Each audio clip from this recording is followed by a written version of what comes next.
إذا جبنتم ولم تستطيعوا نصرة إخواننا في غزة فافسحوا المجال لمن أراد نصرتهم. إذا خارت قواكم وخشيتم على مناصبكم فهناك من الشعوب من يحمل روحه بين كفيه فدعوهم يذهبوا. هذه المعركة تعنينا، هذه معركتنا، هذه معركة الأمة، لا يحق لأحد أن يختزلها عنده، لا يحل لأحد أن يقول للأمة أأذن لكم أو لا أأذن. نرى الأعراض تنتهك، ونرى الناس والنساء يستصرخون بنا، ونرى المشافي تقصف، ونرى أشلاء الأطفال. فاليوم يوم الملحمة، لا رأفة بالمجرمين ولا مرحمة. قسما برب الكون من خلق الورى لن نستكين ولن نهين سنثارى. نار الحروب تسعرت وتلهبت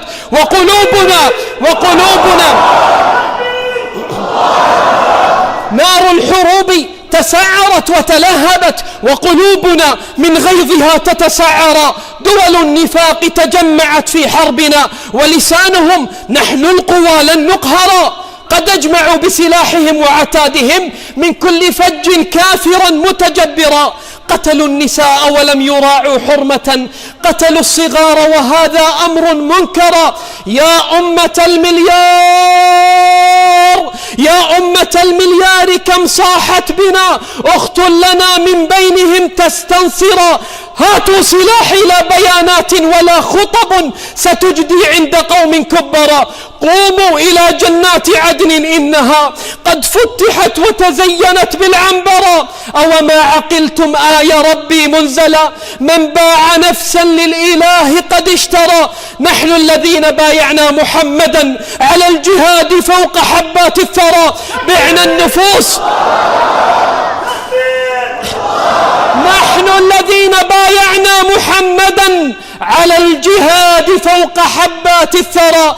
بعنا النفوس لأجل نصرة ديننا، ما خاب شعب في الوغى قد كبرا. اليوم الصراع الداخلي بين الصهاينة كبير والخلاف بينهم عظيم.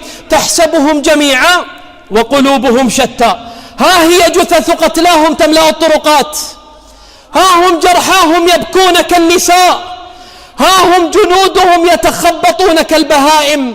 ولا تهنوا في ابتغاء القوم إن تكونوا تألمون فإنهم يألمون كما تألمون، وترجون من الله ما لا يرجون، وكان الله عليما حكيما.